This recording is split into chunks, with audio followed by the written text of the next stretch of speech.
We have built it, but there's also just a lot of just a lot of great things happening because of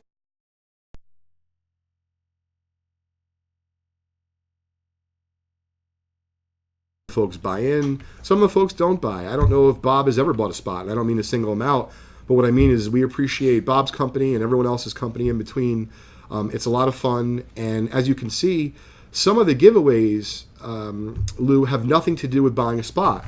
So Right. as we said, we're going to give this away. This is courtesy of Joe Orlando, president. Well, he used to be president of PSA.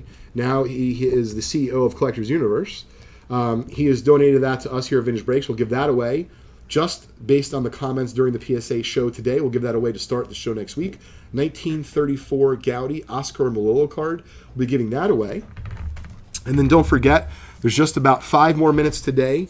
Anyone who bought any spot at all during just our Vintage Breaks PSA show will be eligible for one of 3 prizes today with Johnny 5 starting in just a few minutes on youtube.com/Vintage Breaks. One person will win a T206 Piedmont back. One participant will win a 1989 Upper Deck low number pack. And one other individual will win a $10 break credit to vintagebreaks.com. All right, so feel free to go to YouTube, open another tab, go to YouTube, and find the Vintage Breaks channel and subscribe to it and get all set up so that you can see that giveaway. Hey, I'm a broadcast guy, and what I like about this with Vintage Breaks is that it is interactive broadcasts. We're in a group. We're in a room with a bunch of people and interacting with them. It's not broadcasting at people. It's broadcasting with people, and this is always when broadcasting is the most fun. I did not study broadcasting or go into it, but I was speaking with it's stuck up there with Darren Ravel, and Lou, you made a great point. It's not often in broadcasting that you're able to actually broadcast with folks as compared to them, and that's not something that. And that's the goal all the time. It's a campfire. It's not. You're not talking at people. You're in a campfire. You're in a conversation. Try to get that thing going, and this happens here, and everybody's involved. It's not just people sitting out there watching the show. It's people out there in the show. It's a lot of fun, and I appreciate you making it happen with us. To close out the show today, we are going to open this 1977 Topps Star Wars First Series Wax Pack. If I'm not mistaken, John, we pulled a number 1, and it's a PSA. Twice, but it's that PSA still.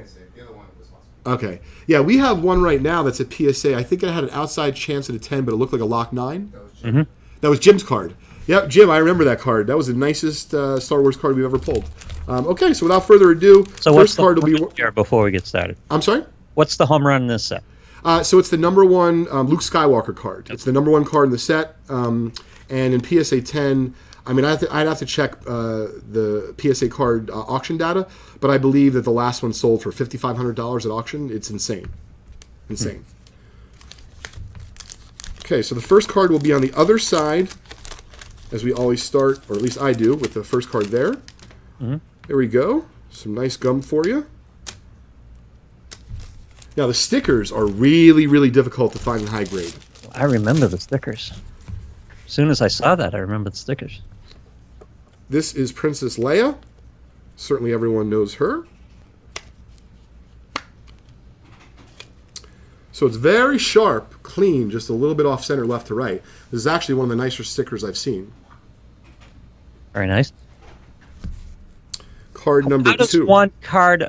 how does one card rise to the top of this when there are a limited amount of characters? So I'm guessing there are several Luke Skywalker cards and several Han Solo cards. Yes. What's one the killer among that group? Well, it's the main Luke Skywalker card, meaning it's the number 1 card in the set. So you're right. I do believe that Darth Vader is in a scene with Luke Skywalker, and that's also one of the popular cards.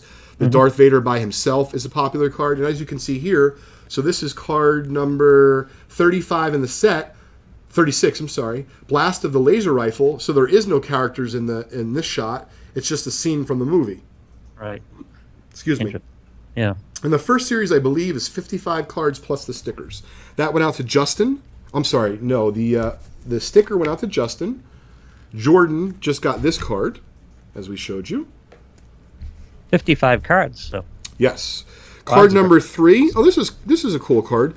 Stormtroopers Seek the Droids. So you got a Stormtrooper I don't remember all of the characters and the creatures' names, but like that's a cool shot. Yeah. Thanks, Jamie. It was a lot of fun last night. I appreciate you watching and tuning in. Ernie has a great question. He said, "Is it better to not use penny savers when sleeving cards?"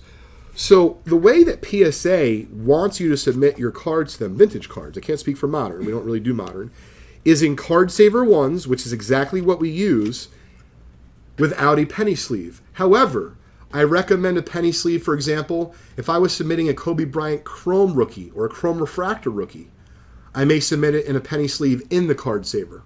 Mm-hmm. That's card 4 going out to Justin. Card 5, this is a cool card. Now, unfortunately, it's wickedly off-centered, but it's C-3PO and Princess Leia. So I bet you this is one of the more popular cards in the set, Lou. That's a nice shot, yeah. Great shot. Unfortunately, it's off-centered. Mm-hmm. But very cool. Just a few minutes left for our 5:30 giveaway that John will lead off the Vintage Breaks show with. And don't forget, we're going to talk about this Roberto Clemente and our contest we'll be running for the next few weeks at the end here, Lou, if we can. Mm-hmm. Card 6, that it was going out to Tim. Then Todd and Jim, you will have the last card. Okay. Every time I see the Jawas, I think of Spaceballs. Oh my goodness, I love Spaceballs. Yeah. I've definitely seen people dress up as Spaceball characters for Halloween. It's great. Oh, sure, absolutely. Peter Cushing as Gran Tarkin. Mm-hmm. Did he not come back in one of the later movies? Or they did some CG? I think with they him? did a CGI deal with him. Yeah. My son just expressed interest in watching Star Wars, and one of the nurses is very cute. She said, "Well, I think you'll be bored." He said, "I won't be bored." We've been reading. It's really cute. I've stopped. He wanted to start watching the tablet like every morning when he would get up, and so we now read in the mornings. He reads at night too with his mom. Right. But he's really into like the Marvel, these like little superhero books. It's really cute. Mm-hmm. So I think he wants me to get him a Star Wars book next. All right, so that's the Star Wars pack concluded.